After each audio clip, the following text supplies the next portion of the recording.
lare badan de untuk nan mande acok papasan nan ayah badannya juo bila buyuang kapulan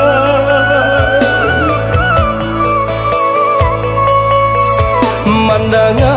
kabanan tibo raso hati indah api cayong ayah bayi untuk salamonyo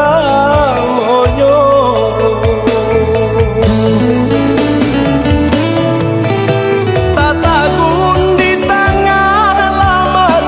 katiko denailah pulang saku lili yang kurang larang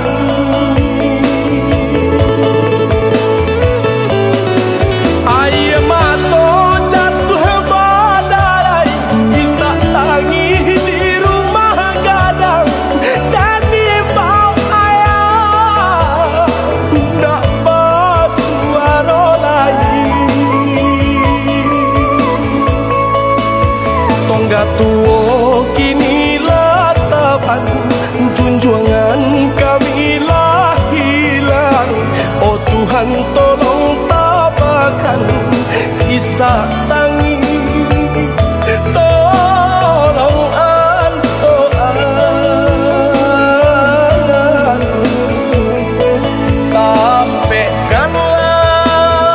tampekkanlah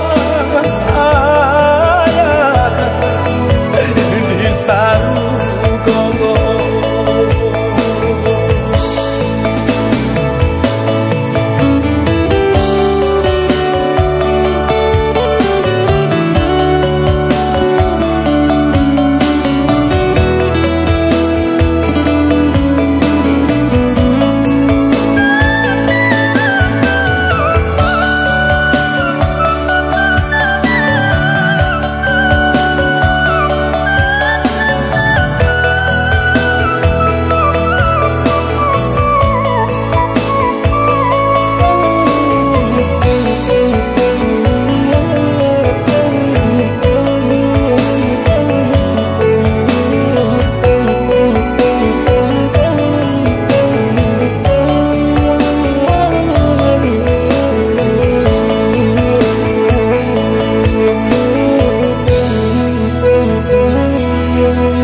Lah lare badan de untuk nan mande acok papasan nan ayah badannya juo bila buyuang kapulan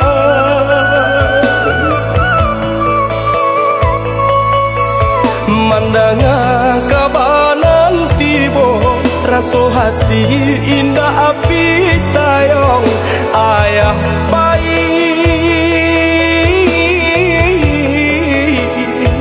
untuk salamonyo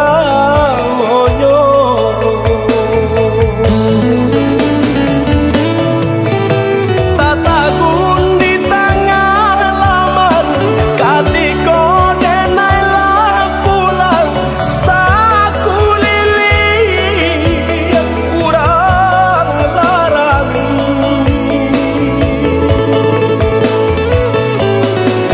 ayah mato jatuh badarai bisa tangi di rumah gadang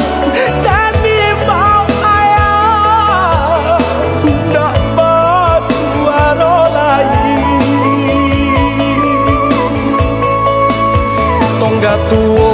kini latapan junjungan kami lah hilang oh Tuhan tolong tabakan kisah